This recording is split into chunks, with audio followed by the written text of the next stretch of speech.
అక్కడ ఉన్న జమైన జనాలను అందరూ కూడా తీస్తే ఒక తల్లి కొడుకు అక్కడ శవాలుగా పడి ఉన్నారు. ఆ తల్లి అంత తొక్కిసలాటలు కూడా నేను ఆ వీడియో చూసిన ఆ తల్లి లోపలికి వచ్చినప్పుడు కొడుకు చేయి పట్టుకొని ఎంత జాగ్రత్తగా కొడుకుని తీసుకొని వస్తుందో ఆ తల్లి ప్రేమ ఎట్లుంటుందో అక్కడ నాకు చూసి నాకు అర్థమైంది. ఆ శవాలుగా మారిన తల్లి కొడుకు చేయి ఇడవలే అధ్యక్ష, అట్లే చెయ్యి బిగ్గర పట్టుకొని పోలీసు వెళ్ళి చూస్తే ఆ తల్లి ఆ పిల్లగాడు ఆ తల్లి ఆ చెయ్యి వదలకుంటే కన్నబిడ్డను పట్టుకుని తల్లి చచ్చిపోయింది అధ్యక్ష.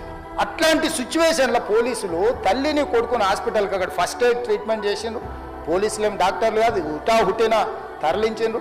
హాస్పిటల్కి వెళ్ళిన తర్వాత తల్లి చచ్చిపోయింది, పిల్లోడు కోమాలు ఉండు.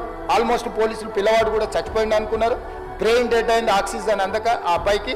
ఒక ఆయన ట్విట్టర్లో పెడతాడు అడ్డగోలుగా 10 ఏళ్ళు మంత్రి చేసి ఉద్యమాలు చేసినామని చెప్పుకునేటోళ్ళు, ఉద్యమాల సమయంలో సినిమా షూటింగ్లో జరగొద్దని దాడులు చేసిన వ్యక్తులు ఇవాళ అతను భగవత్ స్వరూపుడు. అసలు అతన్ని పోలీసులు ముట్టుకుంటారా?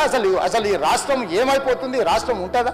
ఈ రకంగా రాజకీయ పార్టీలు అధ్యక్ష, రాజకీయ పార్టీలు ప్రజాప్రతినిధులుగా చనిపోయిన ప్రాణాల విలువ లేకుండా చావుకు కారణమైన ప్రత్యక్షంగా పరోక్షంగా అయిన వాళ్ళని పోలీస్ స్టేషన్కు విచారించడానికి పిలిస్తే కూడా అది కూడా తప్పుపట్టి ప్రభుత్వాన్ని బద్నాం చేయాలి, ముఖ్యమంత్రిని తిట్టాలని ఎంత నీచమైన భాష వాడింది అధ్యక్ష. యూట్యూబ్లలో మీరు చూడండి.